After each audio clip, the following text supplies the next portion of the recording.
My dear friends, आज आपके सामने एक बहुत अच्छा सा टॉपिक्स होने वाला है।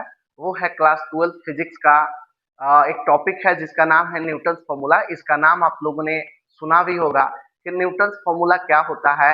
इसको हम लोग कैसे प्रूव करेंगे, इस लेक्चर में हम लोग सीखने वाले हैं। तो वीडियो को बिना स्किप किए हुए अंत तक देखना है, ताकि मैं आपको न्यूटन्स फॉर्मूला एक बहुत ही बढ़िया ढंग का सिखा पाऊँ, है ना। तो चलिए बिना किसी देरी के हम लोग अपने लेक्चर को स्टार्ट करते हैं। सबसे पहले आप लोग कॉपी में हेडिंग डालना है। कॉपी में हेडिंग ये डालना है कि किसी स्फेरिकल मिरर के लिए न्यूटन्स फॉर्मूला को साबित करें। किसी स्फेरिकल मिरर के लिए स्फेरिकल मिरर के लिए किसी स्फेरिकल मिरर के लिए न्यूटन्स फॉर्मूला को साबित करें। न्यूटन्स फॉर्मूला को न्यूटन्स फॉर्मूला को क्या करना है, साबित करना है। न्यूटन्स फॉर्मूला को साबित साबित करें, है ना। ये हमें साबित करना है ना। दूसरे लैंग्वेज में आपसे ऐसे भी पूछा जाता है। ये क्वेश्चन कैसे पूछा जाएगा, ध्यान से देखिएगा। x1 into x2 is equal to f square. अब ये क्या है, मैं बताऊंगा कि आपको x1 x2 क्या होता है। देखिए, न्यूटन का ये कहना था कि किसी भी गोलीय दर्पण में जो हमारा पोल से फोकस के बीच का डिस्टेंस होता है, जिसको हम लोग फोकल लेंथ बोलते हैं, तो फोकल लेंथ का जो स्क्वायर होता है, फोकस से वस्तु की दूरी x1 और फोकस से इमेज की दूरी x2 के गुणनफल के क्या होता है, बराबर होता है ना। ये चीज को बोले थे कौन, न्यूटन। और इसको इन्होंने प्रूफ करके भी दिखाया था। और देखिए इसको हम लोग कैसे प्रूफ करेंगे। जैसे कि ध्यान, क्वेश्चन हमारा ये है, किसी स्फेरिकल मिरर्स के लिए न्यूटन्स फॉर्मूला को साबित करें। तो मैंने आपको क्या बताया कि इसको अगर वर्ड में ऐसे बोला जाए तो इसको ऐसे बोला जाता है कि किसी भी स्फेरिकल मिरर में जो फोकल लेंथ का स्क्वायर होता है, फोकस से वस्तु की दूरी x1 और फोकस से इमेज की दूरी x2 के गुणनफल के बराबर होता है। ये वाकई में कैसे ये बराबर होता है, मैं आपको इस पर क्वेश्चन भी देकर कराऊंगा। वो सारी चीज आप देखेंगे, ये एक्चुअल में बराबर होते हैं। लेकिन इसका डेरिवेशन हम लोग कैसे करते हैं, इसको हमें चेक करना है ना। तो चलिए इसका हम लोग डेरिवेशन करते हैं। डेरिवेशन के लिए सबसे पहले हम एक डायग्राम यहाँ लेते हैं। वो डायग्राम ध्यान से देखिएगा। अब देखिए, स्फेरिकल मिरर की जब बात आई ना, तो स्फेरिकल मिरर वो कॉनकेव भी हो सकता है और आपका कन्वेक्स भी हो सकता है। आपको पता है ना, गोलीय दर्पण दो तरह का होता है, अवतल और उत्तल। आप चाहे जिसमें भी इसको प्रूव कर सकते हैं, है ना। तो सबसे पहले हम लोग मान लेते हैं कि सब हमारे पास क्या है कि एक यहाँ पे अवतल दर्पण है। ये हमारे पास एक अवतल दर्पण है ना। ये हमारे पास क्या हो गया, एक अवतल दर्पण हो गया, ठीक है ना। ये अवतल दर्पण हो गया। यहाँ पे हमारा ये पोल है, यहाँ पे हमारा फोकस है, और यहाँ पे हमारा सेंटर ऑफ कर्वेचर हो गया, और ये हमारा इनफाइनाइट होता है ना। ये पोल से फोकस के बीच का डिस्टेंस होता है, जिसको हम लोग क्या बोलते हैं, फोकल लेंथ बोलते हैं। आपको अगर मैं बताऊं, अगर आप ये चीज को देखे होंगे कि हम लोग का जो ऑब्जेक्ट का लोकेशन कहाँ रखने से उसका इमेज कहाँ फॉर्म होता है, ये सारी चीजें आपने अगर देखा होगा, समझा होगा तो ठीक है। नहीं तो ये क्या है कि मैं इसके बाद इमेज लोकेशन भी बता दूंगा। इमेज लोकेशन जैसे इमेज फॉर्मेशन कैसे होता है कॉनकेव कॉन्वेक्स में, तो आप जरूर कमेंट सेक्शन में बताइएगा। मैं इस पे भी वीडियो आपको बना के अपने चैनल पर अपलोड कर दूंगा, जहां से आप इमेज फॉर्मेशन भी कर सकते हैं। साइन कन्वेंशन रूल पढ़ाएंगे और साइन कन्वेंशन रूल के बाद इमेज फॉर्मेशन भी देख लेंगे। चलिए हम लोग इस टॉपिक पे बात करते हैं। देखिए, सिंपल सा बात समझिएगा कि अगर हम ऑब्जेक्ट को, है ना, अगर हम ऑब्जेक्ट को इनफाइनाइट और सेंटर ऑफ कर्वेचर के बीच रखते हैं, इनफाइनाइट और सेंटर ऑफ कर्वेचर के बीच रखते हैं, यानी ये हमारा ऑब्जेक्ट लोकेशन है। इनफाइनाइट और सेंटर ऑफ कर्वेचर के बीच रखते हैं, तो इसका इमेज कहाँ फॉर्म्ड होता है, इसका इमेज कहाँ फॉर्म्ड होता है। तो आपको पता है कि इसका इमेज फॉर्म्ड होता है centre of curvature, between centre of curvature and focus. यानी कि इसका जो इमेज फॉर्म्ड होता है, कुछ यहाँ पे इसका इमेज फॉर्म्ड होता है, ठीक है ना। मुझे इतनी बातों को समझना है अभी, है ना। ये कैसे होता है, कैसे नहीं होता है, ये सब हम आपको जब इमेज फॉर्मेशन पढ़ाएंगे तो वहां पे बताएंगे कि यहाँ पे ऑब्जेक्ट रखने से कैसे यहाँ पे इमेज फॉर्म्ड होता है ना। ये सारी चीजें हम लोग पढ़ेंगे जब इमेज फॉर्मेशन हम आपको बताएंगे वहां पे, है ना। ध्यान से देखिएगा, ये हम लोग का हो गया ऑब्जेक्ट का लोकेशन, ये ऑब्जेक्ट का पोजीशन हो गया। यानी कि ऑब्जेक्ट को अगर इनफाइनाइट, यानी सेंटर ऑफ कर्वेचर के बाद क्या है आपके, इनफाइनाइट है, तो इनफाइनाइट और सेंटर ऑफ कर्वेचर के बीच अगर हम किसी ऑब्जेक्ट को रखते हैं, तो उसका जो इमेज फॉर्म्ड होता है सेंटर ऑफ कर्वेचर और फोकस के बीच होता है। इतनी बात क्लियर है, ठीक है ना। अब ध्यान से देखना है क्या कि आप जब ध्यान से देखिएगा तो ये हमारा पोल है, ये हमारा पोल है, और ये हमारा फोकस है ना। और ये हमारा क्या है, इमेज है। और ये हमारा क्या है, ऑब्जेक्ट है। इसको ओ कर देते हैं, ये हमारा ऑब्जेक्ट है। तो पोल से जो फोकस के बीच का डिस्टेंस है, इसको हम लोग क्या बोलेंगे, फोकल लेंथ बोलेंगे। क्या बोलेंगे, फोकल लेंथ बोलेंगे। स्मॉल एफ से डिनोट करते हैं ना। फिर फोकस से, ये बात ये कहना है, फोकस से जो हमारा है, न्यूटन का यही बात कहना था कि किसी भी स्फेरिकल मिरर में जो फोकल लेंथ का जो स्क्वायर होता है, फोकस से वस्तु की दूरी x1 और फोकस से इमेज की दूरी x2 के गुणनफल के बराबर होता है। तो फोकस से जो वस्तु की जो दूरी है, इसको हम फोकस से, है ना कि पोल से, फोकस से ऑब्जेक्ट के बीच की दूरी को हमने क्या कंसीडर कर लिया, x1। क्या कंसीडर कर लिए, x1। और फोकस से इमेज के बीच के डिस्टेंस को हमने क्या कंसीडर कर लिया, x2। बोलिए इतनी बात क्लियर है कि नहीं है, इतनी बात क्लियर है ना। हमने पोल से फोकस के बीच के डिस्टेंस को हमने बोला फोकल लेंथ, और फोकस से ऑब्जेक्ट के बीच के डिस्टेंस को हमने बोला x1, और फोकस से मैंने इमेज के बीच के डिस्टेंस को क्या मैंने बोल दिया, x2। इतनी बात क्लियर है। अब ध्यान से ये समझना है, ये हमारा तो ऑब्जेक्ट हो गया, ये हमारा ऑब्जेक्ट हो गया, और ये हमारा यानी वस्तु, और ये हमारा इमेज, इमेज मतलब प्रतिबिंब, है ना, ये हमारा इमेज हो गया। क्लियर है ना। अब ध्यान से देखना, इसका हम लोग डेरिवेशन कैसे करते हैं, है ना। जो जो चीजें दिया है उसको हम लोग यहाँ पे लिखते हैं, ठीक है ना, यहाँ पे लिखते हैं। नाउ अगर हम बात करें यहाँ पे object distance, object distance is denoted by you, है ना। ऑब्जेक्ट डिस्टेंस को हम लोग किससे डिनोट करते हैं, यू से, यानी वस्तु दूरी जो होता है यू होता है। और मैंने आपको देखिए मैं आपको बताया भी था कि ऑब्जेक्ट जो दूरी होता है, जो वस्तु दूरी होता है, वो हमेशा क्या होता है, नेगेटिव होता है ना। चाहे वो अवतल दर्पण हो और चाहे आपका उत्तल दर्पण हो। तो अगर हमें वस्तु दूरी निकालना है तो वस्तु दूरी कैसे निकालें, एक चीज हम आपको यहाँ पे रफली बता दे रहे हैं, ध्यान से देखिएगा। हम लोग जो एस्फेरिकल मिरर पढ़ते हैं ना, एस्फेरिकल मिरर, जो हमारा एस्फेरिकल मिरर होता है जिसको हम लोग गोलीय दर्पण कहते हैं। देखिए जो भी बच्चे हिंदी मीडियम के हैं ये हिंदी मीडियम के लिए हम आपको बता रहे हैं, इंग्लिश मीडियम का भी बताते चल रहे हैं, जहाँ जो बच्चे इंग्लिश मीडियम के भी हैं वो भी कवर कर सकते हैं ना। ध्यान से देखिएगा, गोलीय दर्पण जो होते हैं दो तरह के होते हैं। एक आपका क्या होता है, अवतल दर्पण। कौन सा दर्पण होता है, अवतल दर्पण। इस अवतल दर्पण को हम लोग क्या कहते हैं, कॉनकेव मिरर कहते हैं। क्या कहते हैं, कॉनकेव मिरर कहते हैं, है ना। दूसरा हम लोग का क्या होता है, उत्तल दर्पण होता है। कैसा दर्पण होता है, उत्तल दर्पण होता है। इस उत्तल दर्पण को हम लोग क्या कहते हैं, कॉन्वेक्स मिरर कहते हैं। क्या कहते हैं, कॉन्वेक्स मिरर कहते हैं। क्लियर है कि ना इतना बात। अब ध्यान से देखिएगा कि कॉनकेव मिरर जो होता है, इसका परावर्तक सतह यानी रिफ्लेक्टिंग सरफेस क्या होता है, धंसा हुआ रहता है, संक रहता है ना। यहाँ पे इसका ये पोल होता है, ये फोकस होता है, ये सेंटर ऑफ कर्वेचर होता है, ठीक है ना। अब देखिए, क्योंकि जब ये प्रिंसिपल एक्सिस अब आप पढ़िएगा, जैसे मान लो कि आपने समझा होगा ये हमारा प्रिंसिपल एक्सिस है, और आपने मैथ में भी इस चीज को देखे होंगे, यहाँ पे नंबर लाइन ये ओरिजिन होता है, तो ओरिजिन के लेफ्ट साइड में क्या होता है, नेगेटिव होता है, राइट साइड में क्या होता है, पॉजिटिव होता है। सेम वैसे ही आप देखो, ये ओरिजिन है, पोल है, समझो ये ओरिजिन है। ओरिजिन यहीं से सारे डिस्टेंस को हम मेजर करते हैं, है ना।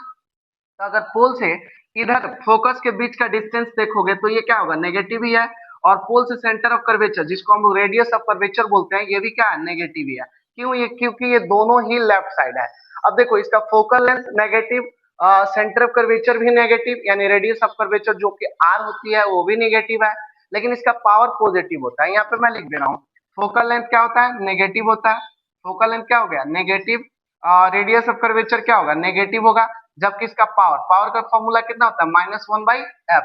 तो -1 और f का मतलब क्या है, ऑलवेज नेगेटिव, f भी नेगेटिव है, तो नेगेटिव से नेगेटिव कट गया, यानी पावर क्या है, पॉजिटिव है। क्लियर है कि नहीं है, बताएंगे पावर क्या होता है, ये सारी चीजें। Focal length negative, radius of curvature negative, और साथ में आपका पावर क्या हो जाएगा, पॉजिटिव हो जाएगा। उत्तल दर्पण की बात कीजिएगा तो उत्तल दर्पण का जो परावर्तक सतह होता है वो क्या होता है, उबड़ा हुआ रहता है। ये पोल हो गया, फोकस हो गया, सेंटर ऑफ कर्वेचर हो गया, है ना। मैं आपको ये टॉपिक समझाने के लिए सारी चीजों को बताना पड़ रहा है मुझे, तो ध्यान से देखिएगा। ये क्या होगा, ये पॉजिटिव होगा, ये आपका क्या होगा, ये भी पॉजिटिव होगा। क्यों, क्योंकि ये राइट साइड में है। अब आप बताइए इसका फोकल लेंथ क्या हो जाएगा, फोकल लेंथ इसका पॉजिटिव हो जाएगा, रेडियस ऑफ कर्वेचर भी पॉजिटिव हो जाएगा, लेकिन इसका पावर का फॉर्मूला -1/f होता है। तो जब -1/f का मतलब पॉजिटिव, तो माइनस प्लस कीजिएगा तो ये आपका टोटल मिला जुला के ये आपका पावर इसका क्या आएगा, नेगेटिव ही आएगा, क्योंकि इसके पास पावर में नेगेटिव बचा हुआ है, तो ये पावर आपका नेगेटिव आएगा। तो कन्वेक्स मिरर में यानी कि उत्तल दर्पण में focal length positive, radius of curvature positive, लेकिन इसका पावर क्या हो जाएगा, पावर होगा आपका नेगेटिव, है ना। ध्यान से देखिएगा, सेम वही चीज आपको यहाँ पे हमें क्या करना है, यूटिलाइज करना है इसके डायग्राम के अकॉर्डिंग। तो देखिए हमेशा क्या होता है ना कि अगर मैं बात करूं कि वस्तु, जब साइन कन्वेंशन का रूल पढ़ाएंगे तो वहां पे हम बताएंगे आपको कि वस्तु दूरी, वस्तु को हमेशा ही बाईं ओर रखा जाता है ना। मिरर या लेंस के हमेशा बाईं ओर रखा जाता है ना, बाईं ओर हमेशा रखते हैं, जिसलिए हमारा ऑब्जेक्ट डिस्टेंस हमेशा क्या होता है, नेगेटिव होता है। और हमारा रह गया प्रतिबिंब दूरी, फोकस दूरी, है ना। प्रतिबिंब कहाँ बनता है, वो सारे डिपेंड करता है उसके कैसा वो मिरर है, उस पर डिपेंड करता है ना।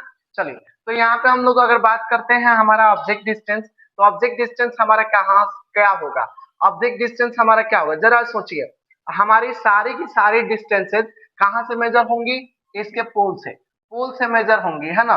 तो पोल से जब मेजर करोगे और ऑब्जेक्ट हमारा यहाँ पे है, तो आप मेरे को बताना कि यहाँ के लिए दो चीजें रिक्वायरमेंट है, एक पोल से फोकस का बीच का डिस्टेंस और फिर एक फोकस से ऑब्जेक्ट के बीच का डिस्टेंस। अगर हम पोल से फोकस के बीच का डिस्टेंस कितना है, एफ, माने इसको और इसको ऐड करेंगे तब ना हमारा ऑब्जेक्ट डिस्टेंस मिलेगा। तो हम लोग क्या करेंगे यहाँ पे, कि एफ एफ प्लस x1 को ऐड करोगे तो ये टोटल हमारा ऑब्जेक्ट डिस्टेंस मिलेगा, लेकिन ऑब्जेक्ट डिस्टेंस हमेशा क्या होगा, नेगेटिव में होगा। तो u का मान कितना लिखिएगा, minus F plus x one, same उसी तरह v का मतलब हमारा इमेज डिस्टेंस। अब जरा एक बात ये भी चेक कर लो कि जो v बन रहा है ना, जो इमेज बन रहा है, ये भी लेफ्ट साइड में बन रहा है, तो ये भी क्या होगा, नेगेटिव होगा। प्रतिबिंब दूरी इसका नेगेटिव होगा, क्योंकि ये बाईं ओर बन रहा है। तो प्रतिबिंब दूरी इसका निकालोगे तो यहाँ पे कितना हो जाएगा, अगर हम v निकालते हैं यहाँ पे, तो ये हमारा v यहाँ है, ये इमेज डिस्टेंस यहाँ है, तो ये पोल से फोकस के बीच का डिस्टेंस है और इसका डिस्टेंस x2, तो ये कितना हो जाएगा, f प्लस एक्स टू हो जाएगा, और ये भी किस में होगा, माइनस में ही होगा। क्यों, क्योंकि ये भी कहाँ है, लेफ्ट साइड की ओर ही है। और अगर मैं फोकल लेंथ की बात कर लूं, तो फोकल लेंथ हमारे पास कितना हो जाएगा, माइनस का एफ, फोकल लेंथ हमारे पास कितना होगा, माइनस एफ, क्योंकि ये भी नेगेटिव है। इतनी बात तो ये समझ में आ गई होगी, और ये भी सारी चीजें, है ना। अब हम लोग यहाँ पे बस फॉर्मूला को यूटिलाइज करके, है ना, कैसे ये डेरिवेशन को कंप्लीट करेंगे, ये चीज को हमें देखना है, ठीक है ना। तो देखिए, आप सब कोई जानते हो कि मिरर फॉर्मूला क्या होता है, आप मेरे को बताएंगे मिरर फॉर्मूला क्या होता है। मिरर फॉर्मूला को प्रूफ भी हमने देखा हुआ है, प्रूफ भी उसका हम लोगों ने किया हुआ है। तो यहाँ पे हम लोग मिरर फॉर्मूला यूज करेंगे, है ना। वी नो डैट, हम जानते हैं कि हम जानते हैं कि है ना, हम जानते हैं कि 1/v plus 1/u is equal to 1/f, ये हमारे पास फॉर्मूला होता है। 1/v plus 1/u is equal to 1/f। जो जो वैल्यू है उसको हमें क्या करना है, यहाँ पे पुट कर देना है, ठीक है ना। तो 1/v का मान कितना है, v का मान यहाँ पे ध्यान से देखना है, माइनस ये कितना है, f प्लस में हमारे पास x2 है, f प्लस में कितना है मेरे पास, x2 है, अब प्लस में 1/, u का मान मेरे पास कितना है, माइनस है यहाँ पे, f प्लस x1 है, तो यहाँ पे लिख देंगे f प्लस x1, क्या लिखेंगे, f प्लस x1, है ना, इज इक्वल टू, यहाँ पे हमारे पास कितना है, 1/, तो 1/, और ये जो f है वो f कितना है, माइनस का यहाँ पे f है। बोले इतना बात क्लियर है। हमने क्या कर दिया कि टोटल जो इसका वैल्यू हमने वहां से निकाला हुआ था, ये सारे के सारे वैल्यू को मैंने यहाँ पे पुट कर दिया ना। अब इन दोनों में से क्या किया जाता है कि यहाँ से हम लोग माइनस को कॉमन करते हैं, यहाँ भी माइनस है, यहाँ भी माइनस है, तो जब आप माइनस को कॉमन करोगे तो ये कितना मिलेगा, 1/f प्लस x2 मिलेगा ना।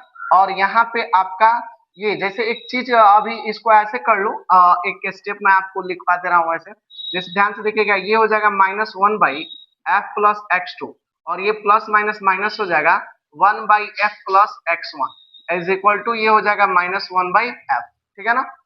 इसमें हम क्या करते हैं, हम माइनस को कॉमन करते हैं, तो ये कितना हो जाएगा, 1/f प्लस x2, और यहाँ पे हो जाएगा plus 1/f plus x1, 1/f plus x1, है ना, 1/f plus x1 is equal to, ये कितना हो जाएगा, ये हो जाएगा हमारा -1/f, ठीक है ना। ये देखिए, ये माइनस से माइनस हो जाएगा, कैंसिल आउट, है ना। यहाँ पे अगर एलसीएम हम इसको निकालेंगे तो ये कितना हो जाएगा, f प्लस x2 इंटू में हो जाएगा f प्लस x1। अब देखो, जब भी कोई चीज मल्टीप्लाई पे होती है, जैसे मान लो आप 3/2 करते हो, है ना, और 3/2 हो गया, और प्लस मान लो 4 आपका 3 हो गया। तो जब भी इसका एलसीएम निकालते हो तो 6 आया, तो ये इसमें कर दिया जाता है मल्टीप्लाई, ये इसमें कर दिया जाता है ना, सिंपल सा है। क्रॉस मल्टीप्लीकेशन यहाँ कर लेंगे, तो ये हो जाएगा f प्लस x1, मतलब f प्लस x2 से f plus x2 cancel out हो गया, f प्लस x1 बार में, तो यहाँ लिख देंगे f प्लस x1, ये प्लस x1 से f plus x1 cancel out हो गया, ये हो जाएगा f प्लस x2, तो यहाँ हो जाएगा f plus x2 is equal to, यहाँ पे हो जाएगा 1/f। क्लियर है ना। अब ध्यान से देखिएगा यहाँ पे, है ना, यहाँ पे हम लोग ध्यान से देखते हैं कि यहाँ पे ध्यान से ये देखना है कि ये f और ये f कितना f हो जाएगा 2f, ये f और ये f कितना f हो जाएगा 2f, और यहाँ पे x1 अब प्लस में x2 रहेगा, यानी x1 प्लस में x2 अपॉन, यहाँ पे नीचे क्या करेंगे मल्टीप्लाई करेंगे, f में f से मल्टीप्लाई कीजिएगा तो कितना हो जाएगा f स्क्वायर हो जाएगा, f में x1 से मल्टीप्लाई कीजिएगा तो कितना हो जाएगा f(x1) हो जाएगा, और f में ये x2 में जब f से मल्टीप्लाई होगा तो कितना हो जाएगा f(x2) हो जाएगा, है ना, और ये x1 इंटू x2 हो जाएगा, x2 इंटू x1 लिखो या x1 इंटू x2 लिखो, बात देखते हैं। तो यहाँ पे हमने लिख दिया x1 into x2 is equal to, यहाँ पे कितना आ जाएगा 1/f, 1/f। क्लियर है ना, 1/f हो जाएगा। ठीक है, अब ध्यान से देखिएगा, हम लोग क्या करते हैं ना कि इसको इसमें मल्टीप्लाई करते हैं, ये वाला इसमें और ये वाला इसमें, तो यहाँ पे कितना हो जाएगा 2f plus x1 plus x2 is equal to, ये कितना हो जाएगा f square plus f(x1) plus में यहाँ f(x2) प्लस f(x2), और प्लस में यहाँ पे कितना हो जाएगा x1 इंटू x2। ठीक है ना, यहाँ पे हमारे पास कितना हुआ f square plus f(x1) plus f(x2), और ये x1 इंटू x2, और ये हमारा, देखिए यहाँ से हमने मल्टीप्लाई किया है ना, तो ये मल्टीप्लाई करेंगे तो ये हो जाएगा इतना, ये कितना मल्टीप्लाई ही कर दीजिए डायरेक्ट, है ना, तो ये कितना हो जाएगा 2f का स्क्वायर, ये इसमें मल्टीप्लाई होगा तो 2f का स्क्वायर, अब प्लस में कितना हो जाएगा f(x1), और प्लस में कितना हो जाएगा ये f(x2). ठीक है ना, ये मल्टीप्लाई होके हो गया हमारे पास। ठीक है ना,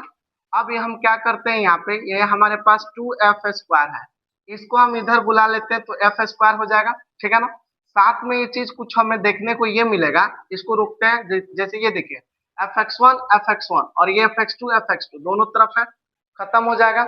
यहाँ पे हमारे पास क्या बचेगा, यहाँ पे मेरे पास ये बचेगा 2f square is equal to f square plus में यहाँ पर बचेगा x1 इंटू x2। ठीक है ना, x1 इंटू x2, तो अगर यहाँ से हम इसको निकालेंगे तो 2f स्क्वायर माइनस में f square is equal to x1 into x2, तो ये कितना आ जाएगा f square is equal to x1 into x2, है ना। तो अगर f निकालो, देखो यही हमें प्रूव करना था, इक्वेशन नंबर ए हो गया।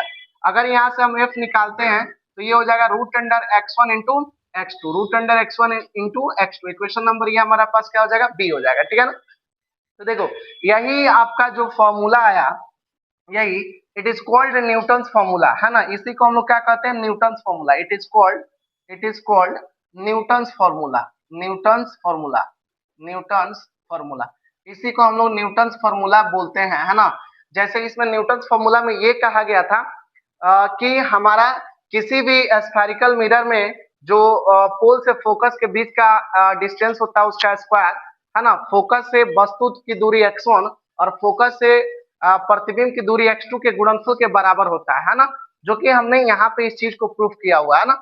ये चीज को आप यहाँ पे लिख भी सकते हैं, यहाँ पे इस बात को कि अतः हम कह सकते हैं कि किसी गोलीय दर्पण के लिए, किसी गोलीय दर्पण के फोकल लेंथ का स्क्वायर, फोकल लेंथ का स्क्वायर फोकस से वस्तु की दूरी x1 और फोकस से इमेज की दूरी x2 के गुणनफल के बराबर होता है। यहाँ पे इस बात को हम लिख सकते हैं कि क्या लिखेंगे, अतः किसी गोलीय, ऐसे लिख लेंगे, अतः किसी गोलीय दर्पण, अतः किसी गोलीय दर्पण में, गोलीय दर्पण के फोकल लेंथ का स्क्वायर, गोलीय दर्पण के क्या लिखेंगे फोकल लेंथ का स्क्वायर, फोकल लेंथ का स्क्वायर, फोकल लेंथ का स्क्वायर, है ना, फोकल लेंथ का स्क्वायर फोकस से वस्तु की दूरी, फोकस से वस्तु की दूरी x1, फोकस से वस्तु की दूरी x1 और फोकस से प्रतिबिंब की दूरी x2, प्रतिबिंब की दूरी x2 के गुणनफल के बराबर होता है, गुणनफल के बराबर होता है, बराबर होता है। यही आपका क्या होता है, न्यूटन फॉर्मूला होता है। तो आई होप कि ये सारी चीजें आपको समझ में आई होंगी। मैंने इसको प्रूफ स्टेटमेंट पे भी बता दिया, ये सारी चीज आपको समझ में आई होंगी, है ना। इस पर एक न्यूमेरिकल हम लोग ये दे सकते हैं कि इस पर न्यूमेरिकल ये हो सकता है कि न्यूमेरिकल इसका ये आप न्यूमेरिकल के लिए अगर इसको देखिएगा तो इसमें न्यूमेरिकल के लिए हम आप लोग ये कर लेना और बताना इस पे, जैसे कि किसी गोलीय दर्पण के फोकस से वस्तु तथा प्रतिबिंब की दूरी क्रमशः 8 सेंटीमीटर और 2 सेंटीमीटर है, तो उसकी फोकस दूरी कितनी होगी ये बताना है ना। आपको मैं ये क्वेश्चन कमेंट सेक्शन में पिन कर दूंगा, वहां पे आपको क्या करना है, डिस्क्रिप्शन बॉक्स में क्वेश्चन आएगा इस पर, उसको आपको क्या करना है कि बना के कमेंट सेक्शन में उसका आंसर बताना है। नहीं बनेगा तो इस थ्योरी को हम लोग क्वेश्चन भी